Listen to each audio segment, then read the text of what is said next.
پیارے دوستو، ایسے ہی خوبصورت اور سچے واقعات سننے کے لیے ہمارے چینل اسلام میں نور کو ضرور سبسکرائب کر لیں۔ بسم اللہ الرحمن الرحیم۔ ایک حکیم صاحب نیک دل اور دیندار تھے، جن کا دواخانہ ایک پرانی عمارت میں تھا۔ حکیم صاحب روز اپنے دواخانہ جانے سے پہلے اپنی بیوی سے کہتے کہ جس چیز کی تمہیں ضرورت ہو وہ تم اس کاغذ پر لکھ کر دے دو، تو ان کی بیوی لکھ کر دے دیتی۔ حکیم صاحب اپنی دکان پر جا کر سب سے پہلے اس پرچے کو کھولتے، بیوی نے جو کچھ لکھا ہوتا وہ ان کا حساب لگاتے اور اس کا ٹوٹل کرتے، پھر اللہ سے دعا کرتے، یا اللہ، میں تیری عبادت چھوڑ کر یہاں دنیا داری کے چکر میں آ بیٹھا ہوں، جیسے ہی تو میری آج کی ضرورت کو پوری کر دے گا میں اسی وقت یہاں سے اٹھ کر چلا جاؤں گا۔ اور پھر یہی ہوتا، کبھی تو صبح کے 9 بجے تک، کبھی 10 بجے تک حکیم صاحب اپنے مریض سے فارغ ہو کر اپنے گھر چلے جاتے۔ ایک دن حکیم صاحب نے اپنی دکان کھولی اور رقم کا حساب لگانے کے لیے پرچی کھولی تو وہ پرچی کو دیکھتے ہی رہ گئے۔ ایک لمحے کے لیے تو ان کا دماغ گھوم گیا۔ اس پرچے پر آٹے دال کے علاوہ ان کی بیوی نے لکھا تھا کہ بیٹی کے دہیج کا سامان۔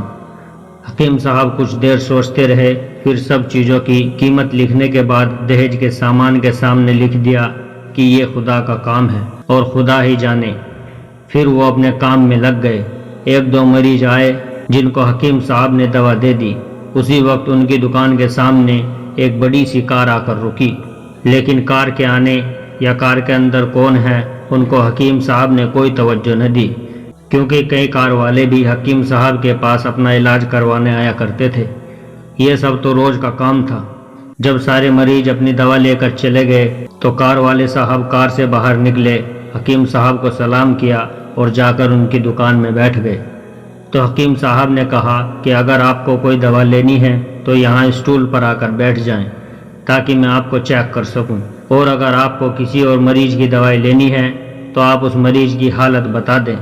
پھر وہ صاحب بولے کہ حکیم صاحب، آپ نے مجھے پہچانا نہیں۔ آپ بھلا مجھے پہچان بھی کیسے سکتے ہیں، کیونکہ میں آپ سے 15 سال بعد مل رہا ہوں۔ اپنی پہچان کے لیے میں آپ کو اپنی پرانی ملاقات کے بارے میں بتاتا ہوں۔ جب میں پہلی مرتبہ یہاں آیا تھا تو میں یہاں خود نہیں آیا تھا، بلکہ مجھے یہاں خدا نے بھیجا تھا، کیونکہ خدا کو مجھ پر رحم آ گیا تھا اور وہ میرا گھر آباد کرنا چاہتا تھا۔ ہوا ایسا تھا کہ میں اپنے گاؤں جا رہا تھا، تبھی ہماری گاڑی آپ کی دکان کے سامنے آ کر پنچر ہو گئی۔ ڈرائیور گاڑی کا پہیہ لے کر پنچر لگوانے چلا گیا، تبھی آپ نے دیکھا کہ میں گرمی اور دھوپ میں گاڑی کے پاس کھڑا ہوں۔ پھر آپ میرے پاس آئے اور دکان کی طرف اشارہ کر کے کہا کہ آپ اندر جا کر بیٹھ جائیں، تو میں نے آپ کا شکریہ ادا کیا اور کرسی پر آ کر بیٹھ گیا۔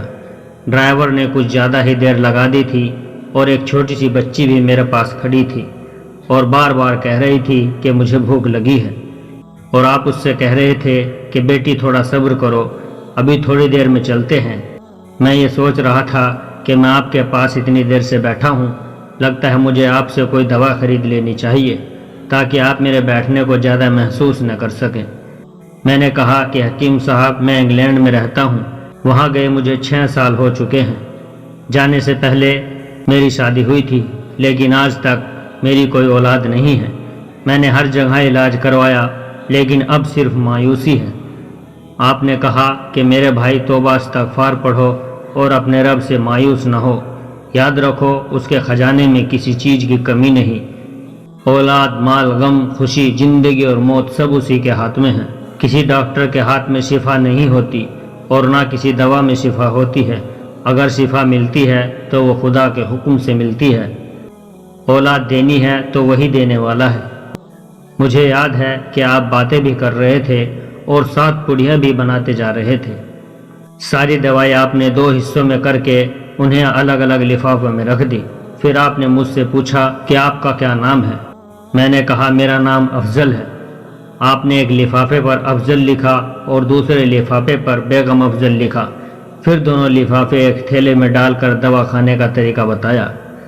میں نے بے دلی سے دوائی لے لی، کیونکہ میں تو صرف آپ کو کچھ رقم دینا چاہتا تھا، لیکن جب دوا لینے کے بعد میں نے پوچھا کہ کتنے پیسے دینے ہیں تو آپ نے کہا کہ بس ٹھیک ہے، تو مجھے کچھ سمجھ میں نہیں آیا۔ تو میں نے دوبارہ پوچھا تو آپ نے کہا کہ آج کا کھاتا بند ہو گیا۔ تو میں نے کہا کہ مجھے آپ کی بات سمجھ میں نہیں آئی۔ وہیں پر ایک شخص اور موجود تھا، تو اس نے مجھے بتایا کہ کھاتا بند ہونے کا مطلب ہے کہ حکیم صاحب نے آج کے گھریلو خرچے کے لیے جتنی رقم خدا سے مانگی تھی وہ خدا نے انہیں دے دی، زیادہ رقم وہ نہیں لے سکتے۔ میں بہت حیران ہوا اور دل ہی دل میں شرمندہ ہوا کہ میرے کتنے گھٹیا خیالات تھے اور یہ سادہ سا حکیم کتنا عجیب انسان ہے۔ پھر میں نے اپنے گھر جا کر اپنی بیگم کو یہ دوائی دکھائی اور اسے ساری بات سمجھائی، تو وہ کہنے لگی کہ وہ انسان نہیں بلکہ ہمارے لیے وہ ایک فرشتہ ہے۔ مجھے یقین ہے کہ ان کی دوائی ہی ہمارے لیے فائدہ مند ثابت ہوگی۔ حکیم صاحب، آج میں 3 بچوں کا باپ ہوں۔ خدا نے آپ کو ہماری مدد کا وسیلہ بنایا۔ ہم ہمیشہ آپ کے لیے دعا کرتے ہیں۔ جب بھی میں اپنے گاؤں چھٹی پر آتا ہوں تو ہر بار میں آپ کی دکان پر آتا ہوں، لیکن مجھے ہمیشہ آپ کی دکان بند ہی ملتی ہے۔ میں کل دوپہر کو بھی آیا تھا لیکن آپ کی دکان کل بھی بند تھی۔ وہی ایک آدمی کھڑا تھا، اس نے کہا کہ اگر آپ کو حکیم صاحب سے ملنا ہے تو آپ صبح 9 بجے آئیں، ورنہ ان سے ملنا مشکل ہے۔ اس لیے میں آج آپ سے ملنے صبح آیا ہوں۔ جب 15 سال پہلے میں نے آپ کی دکان میں آپ کی چھوٹی بیٹی دیکھی تھی تو میں نے بتایا تھا کہ اسے دیکھ کر مجھے میری بھانجی یاد آ رہی ہے۔ میری بھانجی کی شادی اس مہینے میں ہی ہے۔ اس کی شادی کا سارا خرچ میں نے اپنے ذمے لیا تھا۔ میں نے اسے پیسے بھجوائے تھے کہ وہ اپنی مرضی کی چیزیں خرید لے۔ اسے بخار تھا لیکن اس نے کسی کو نہیں بتایا۔ وہ بخار کی دوائیاں کھاتی رہی اور گھومتی رہی۔ پھر ایک دن وہ بازار میں بے ہوش ہو کر گر گئی۔ اسپتال لے جانے کے بعد پتہ چلا کہ اسے بہت تیز بخار ہے اور وہ بے ہوشی کی حالت میں ہی دنیا سے چلی گئی۔ اس کے انتقال ہو جانے کے بعد نہ جانے کیوں مجھے اور میری بیوی کو آپ کی بیٹی کا خیال آیا۔ ہم نے یہ فیصلہ کیا کہ ہم دہیج کا سارا سامان آپ کی بیٹی کے لیے پہنچا دیں گے، اور اگر شادی جلد ہو گئی تو سارا انتظام خود ہی کریں گے، اور اگر ابھی کچھ وقت رہا تو نقد رقم پہنچا دیں گے۔ میری آپ سے یہ گزارش ہے کہ آپ ان سب کے لیے مجھے منع نہ کریں۔ یہ سن کر حکیم صاحب حیران اور پریشان تھے اور پھر بولے، افضل صاحب، آپ جو کچھ کہہ رہے ہیں مجھے تو یقین نہیں ہو رہا۔ میں نے آج صبح بیوی کے ہاتھ میں لکھی ہوئی پرچی دیکھی تھی تو گھر کے کھانے پینے کے سامان کے ساتھ بیٹی کے دہیج کا سامان لانے کو لکھایا ہوا تھا، اور آپ خود دیکھ لیں کہ پرچی پر کیا لکھا ہوا ہے۔ یہ کہہ کر حکیم صاحب نے پرچی افضل صاحب کو تھما دی۔ افضل صاحب نے جب پرچی دیکھی تو وہ دیکھ کر حیران رہ گئے۔ اس پر لکھا تھا کہ خدا کا کام خدا ہی جانے۔ حکیم صاحب نے کہا کہ افضل صاحب، یقین مانیے جو بھی میری بیوی نے پرچی میں لکھا ہو، آج تک ایسا نہیں ہوا کہ ان سب چیزوں کو لانے کا بندوبست نہ ہوا ہو۔ آپ کی بھانجی کی وفات کا مجھے بہت افسوس ہے، لیکن میں اس پاک رب کی قدرت پر حیران ہوں کہ جو ہمیں کیا کیا معجزے دکھاتا ہے۔ اس طرح حکیم صاحب کی بیٹی کے دہیج کے سامان کا انتظام ہو گیا اور بڑے دھوم دھام سے ان کی بیٹی کی شادی ہو گئی۔ پیارے دوستو، ویڈیو اگر اچھی لگی ہو تو ہمیں کمنٹ میں ضرور بتائیں اور ہمارے چینل اسلام میں نور کو ضرور سبسکرائب کر لیں۔ السلام علیکم ورحمۃ اللہ وبرکاتہ۔